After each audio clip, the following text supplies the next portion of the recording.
Today we're talking about a new rating system launched by the International Well Building Institute at the end of 2023, Well for Residential. My name is Michael Munn with Green Engineer.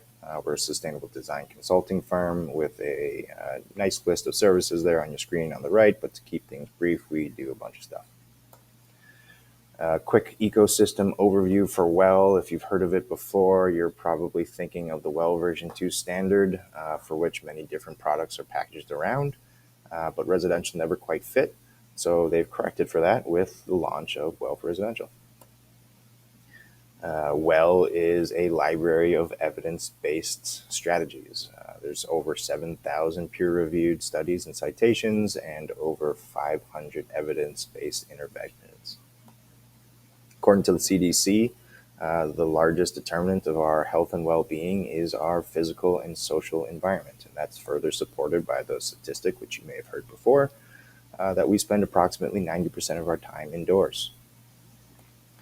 A study by the Harvard Joint Center for Home Studies surveyed around 750 people, both owners and renters, to list their largest concerns with regard to indoor environmental quality.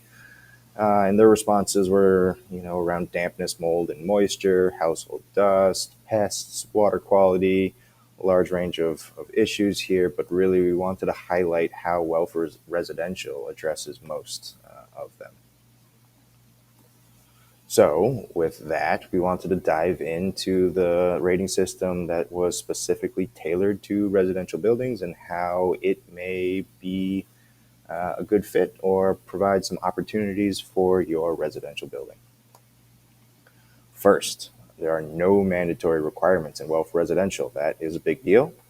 No minimum requirements, nothing to make sure that you are satisfying. There's also no recertification. Again, a big deal. This is a large departure from International Well Building Institute. Every other product of theirs requires recertification.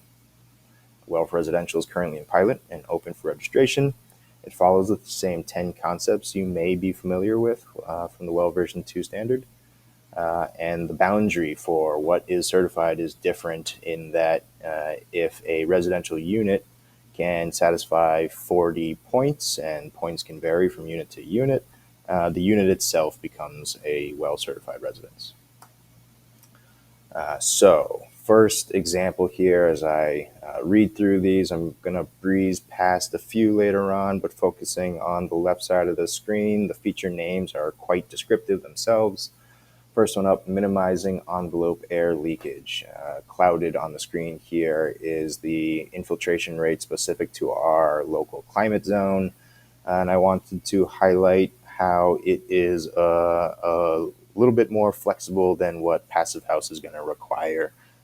And we probably know that Passive House is a recent code requirement for our area.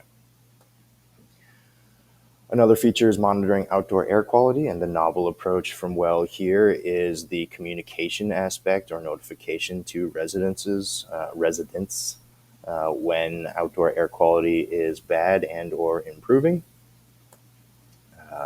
Some additional features here that are of note. So some design guidelines around supporting hygiene practices in the home, reducing touch points on kitchen faucets, a large focus on healthy materials, of course, design guidelines to discourage pests, to support secure mail and parcel delivery, and to design for resilience. Quick synergy and how this plays nicely with Passive House. So you'll see in this Venn diagram on the left, Passive House focusing on carbon emissions and energy efficiency. In the middle, where the two rating systems are aligned. And on the right, a longer list of strategies that are specific to healthy homes that are, quite frankly, not addressed in rating systems like Passive House, FIAS or FEE, LEED for Homes, et cetera, et cetera. So, Well for Residential, great opportunity to provide guidance to the design team and the building operation team on how to deliver healthy homes. Thank you.